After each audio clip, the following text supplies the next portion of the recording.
Hey guys, what's up? Sorry about the voice crack, but today we're going to be looking at multiband compression or MBC. So you probably never heard of this, technique, or you probably never used it. I don't really blame you. It's not really something that a lot of producers nowadays typically use. You can make a track or fire track without really using this technique, but if you're looking to be versatile, this is something that will really help make your mixes clean, and it's also really good to know how to do it.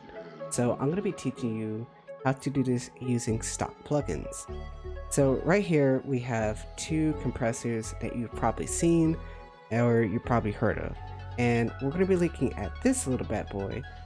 And a lot of producers, when they're starting out, they see this plugin and they don't really know what is typically happening. I've been there before. I'm going to show you, what every little knob does, what's over here, what's over here. And I'm going to show you that this plugin right here is pretty much just like this plugin. So if you know how to use this plugin, you will know how to use this one, or vice versa. So now you're probably asking, what exactly is Fruity Multiband Compression? So what this does is it allows you to use bands or multibands in order to compress different, say, different types of frequencies in different spaces. So what I mean by that, right?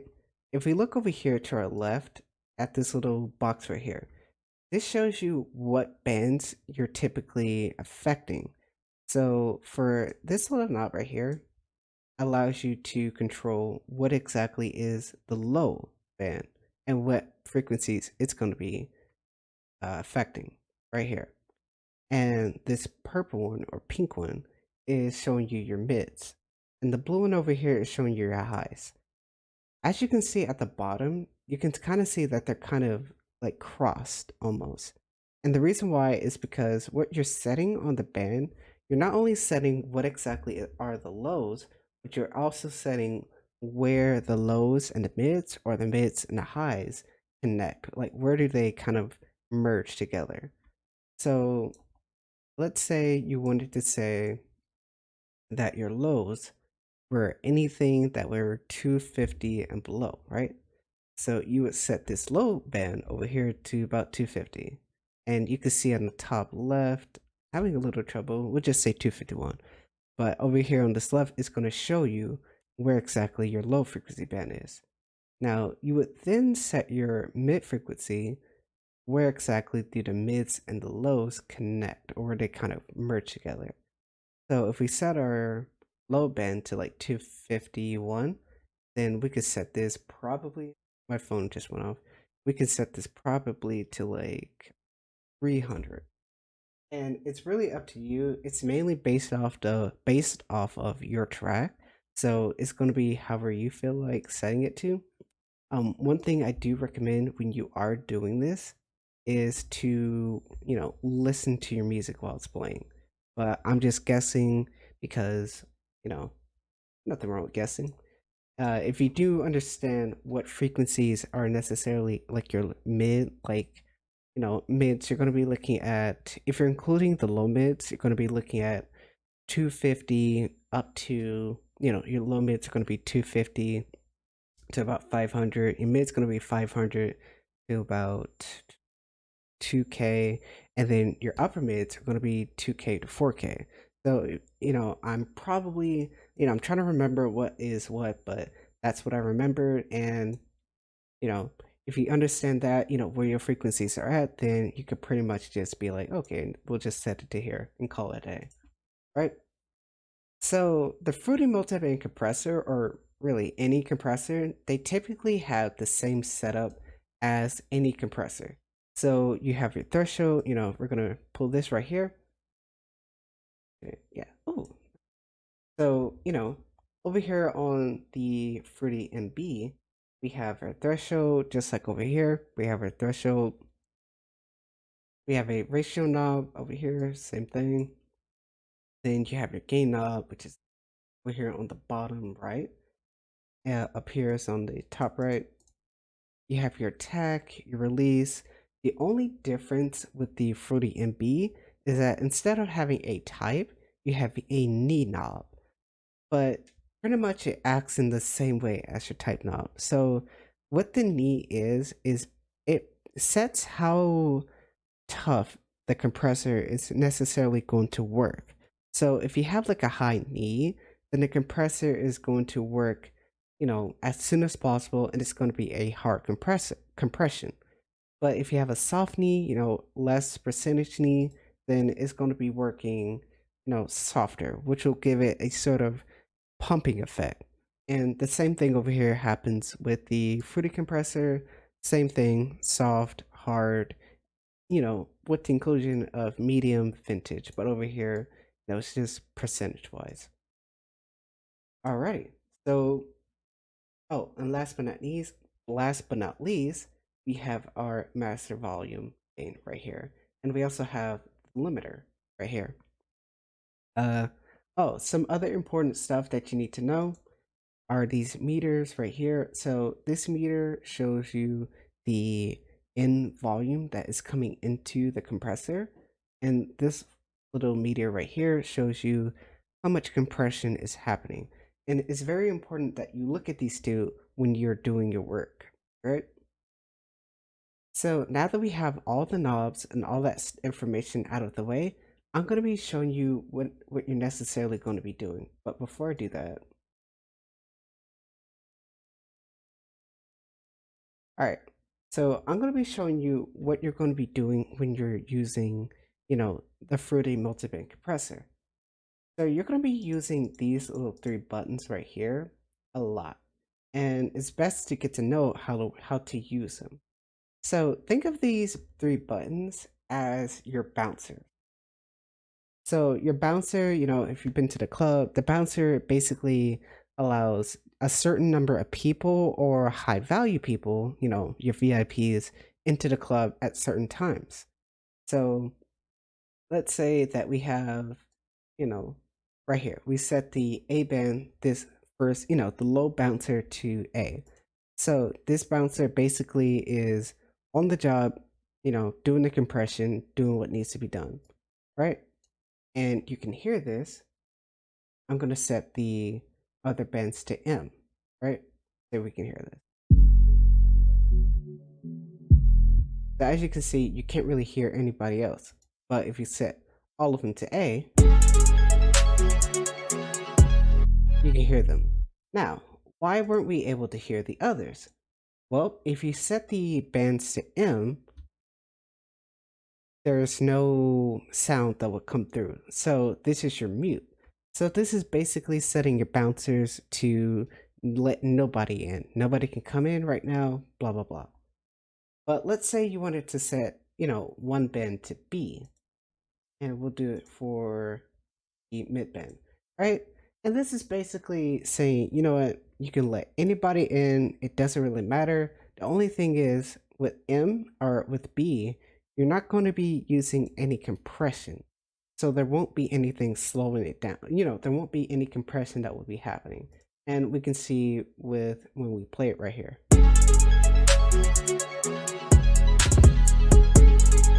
So as you can see, the other bands are getting their compression except for the mid band, which is set to B, which is bypass.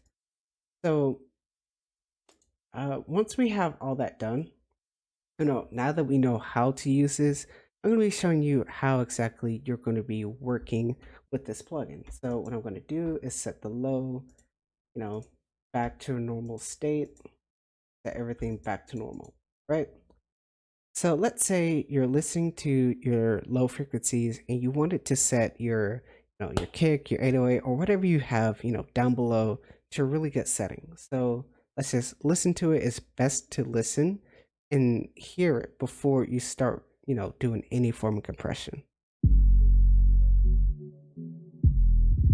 So off the bat, I can already tell we're having too much compression here. And the reason why I believe that is because our in meter is below the compression meter. And you don't want too much compression. You want to make sure that, this C is like below your in. So to do that, you're going to be turning your threshold to, to the right, which is clockwise. As you're doing this, you just want to see where exactly, it's kind of like ratioed out to where the compression is a little to where it's, a little close to your in the volume. Right there. All right. And over here, this little spectrogram, what it's showing you is it's showing you the sound of your lows. So this is what the, what it's analyzing for you. This is going to be important when you're looking at your attack and your release. So as you can see, I'll show you.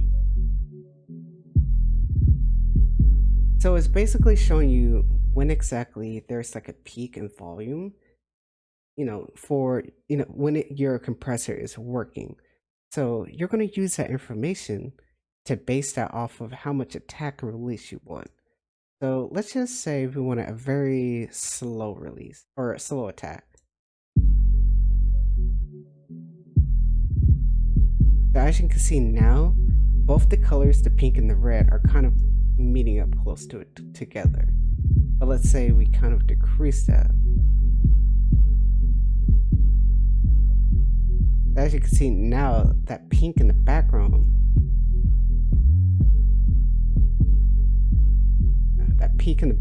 is kind of, being more to having more space and being more alone.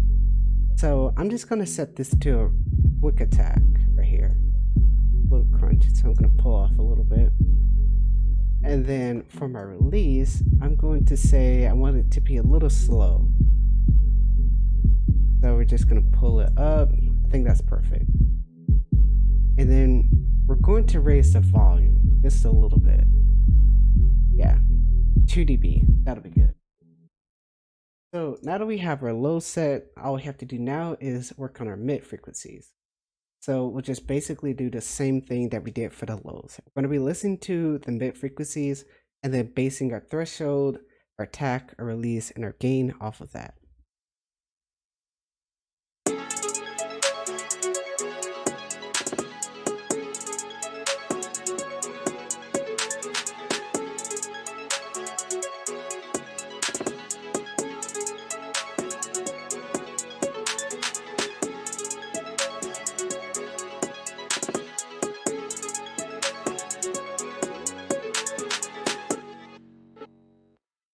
And now, last but not least, we're going to be doing the same thing for our high band. And for your highs, you typically, you don't typically do a whole lot of compression. It's really an area where you kind of want to leave it just, a little alone. All you really want to do is just kind of boost the gain just a tad bit.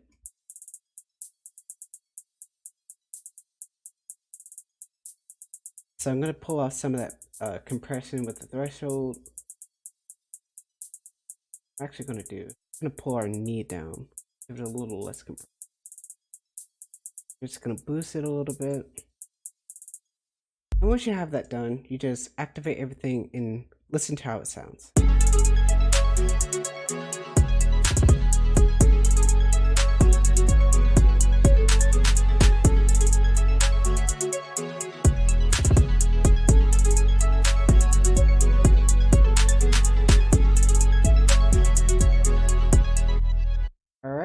And then once you have all your individual bands, it's however you want it to be, you then come over here to your volume band and just set the volume to how you want it to be.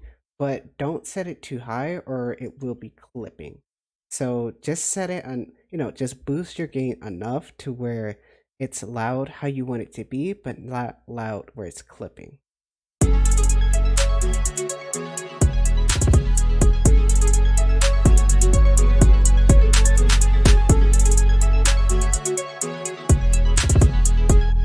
So a good way to do that, if you're looking at, say, your mixer over here, or you're looking at the spectrogram, just look over here up top. It's going to be showing you this is your peak meter. As you can see, if you ever see any like red or just a tad bit of orange, that means you're peaking a little bit. So what you want to do is just pull your gain down, just pull your volume down, and you'll be good. You know, one thing you kind of want to do is just get it to where it's a little peaking, just get it to where it's a little peaking and then pull down.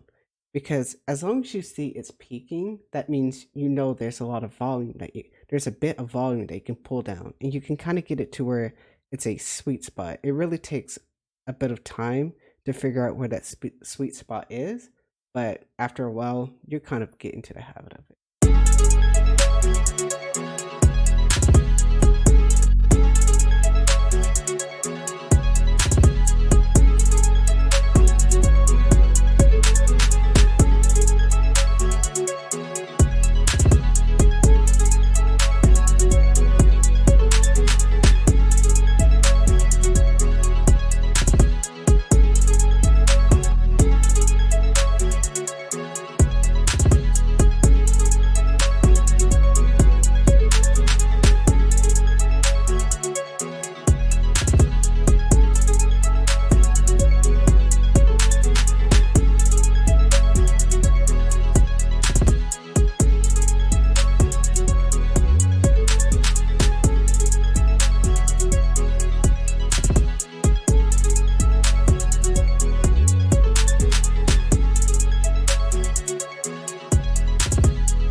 Alright guys, well, I hope that was very helpful.